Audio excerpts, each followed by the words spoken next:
Dans cette vidéo, on va apprendre à déterminer si un triangle existe ou non, c'est-à-dire à déterminer si un triangle peut être construit ou pas. Tout ça sans faire de figure, en connaissant juste les longueurs de ses trois côtés. Je vais commencer par vous donner la méthode. Pour déterminer si un triangle existe ou non quand on connaît les longueurs de ses trois côtés, il suffit de commencer par repérer la plus grande longueur. Ensuite, on additionne les deux autres longueurs. On compare ces deux nombres, c'est-à-dire la plus grande longueur et la somme qu'on vient de calculer. Et là, on a trois possibilités. Si la plus grande longueur est inférieure à la somme calculée, alors le triangle existe, c'est-à-dire qu'il peut être construit. En revanche, si la plus grande longueur est supérieure à la somme calculée, alors le triangle n'existe pas, il ne peut pas être construit. Et enfin, dernier cas, si la plus grande longueur est égale à la somme calculée, alors dans ce cas-là, le triangle n'existe pas non plus, il ne peut pas être construit, et on a vu dans une autre vidéo que dans ce cas-là, les trois points sont d'ailleurs alignés. Et s'ils sont alignés, évidemment, ils ne peuvent pas former un triangle. Ce qu'il faut retenir, c'est que le seul cas où le triangle peut exister, c'est lorsque la plus grande longueur est inférieure à la somme des deux autres longueurs. On va appliquer la méthode sur 3 exercices, ça nous permettra de voir les 3 cas différents. Premier exercice, est-il possible de construire le triangle ABC tel que AB égale 2 cm, BC égale 5 cm et AC égale 4 cm? On a dit qu'il faut commencer par repérer la plus grande longueur. Je regarde ici, c'est 5 cm CBC, je vais l'écrire, on sait que la plus grande longueur est BC égale 5 cm. On va maintenant additionner les deux autres longueurs.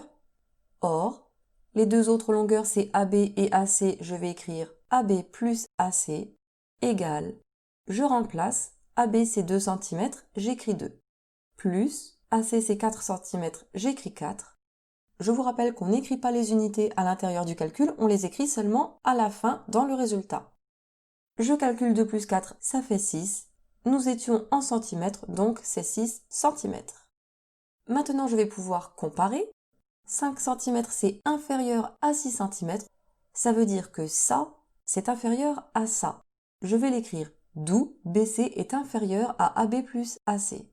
Donc, je vais pouvoir conclure, je sais que quand la plus grande longueur est inférieure à la somme des deux autres, ça veut dire que le triangle existe. Je conclus, le triangle ABC peut être construit.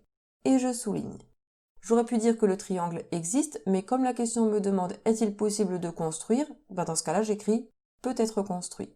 Attention, pour la comparaison, il faut bien écrire que BC est inférieur à AB plus AC. Si vous vous contentez d'écrire que ce n'est pas égal à AB plus AC, ça pose problème, parce que ne pas être égal, ça veut dire que c'est soit inférieur, soit supérieur. Or, si c'est inférieur, le triangle, on peut le construire. Si c'est supérieur, on ne peut pas le construire. Donc il faut préciser si c'est inférieur ou supérieur et pas seulement dire que ce n'est pas égal. Deuxième exercice, le triangle ABC tel que AB égale 1 cm, BC égale 2,5 cm et AC égale 5 cm existe-t-il? Comme d'habitude, on repère d'abord la plus grande longueur. Ici c'est AC 5 cm, je l'écris, on sait que la plus grande longueur est AC égale 5 cm. Or, je vais pouvoir additionner la somme des deux autres longueurs. AB plus BC égale, je remplace AB c'est 1 cm, plus BC c'est 2,5, et je calcule, ça me donne 3,5. On était en centimètres, donc 3,5 cm.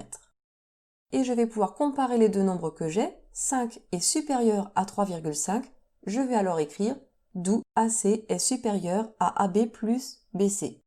Et dans ce cas-là, on sait que le triangle n'existe pas, je peux conclure, donc le triangle ABC n'existe pas. J'ai terminé, je souligne ma conclusion.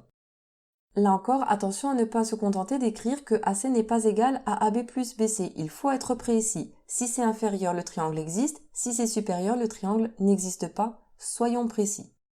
Et on termine avec le troisième cas, là encore on veut savoir si notre triangle existe. Je vais donc repérer la plus grande longueur. Ici c'est RB 7 cm, donc je vais écrire, on sait que la plus grande longueur est RB égale 7 cm. Or, j'additionne les deux autres longueurs, OR plus BO égale, je remplace 3 plus 4 et je calcule, c'est égal à 7 cm. Je vais pouvoir comparer les deux nombres, ils sont égaux, je l'écris, d'où RB est égal à OR plus BO. Donc, je conclus que le triangle ROB n'existe pas. On a dit que le seul cas où un triangle existe, c'est lorsque la plus grande longueur est inférieure à la somme des deux autres. Là, il n'existe pas, je souligne ma conclusion et je me permets une remarque, vu qu'on a trouvé que la plus grande longueur est égale à la somme des deux autres, ça signifie que les points O, R et B sont en fait alignés. Et voilà, maintenant vous êtes capable de déterminer si un triangle existe ou non sans avoir à faire de figure.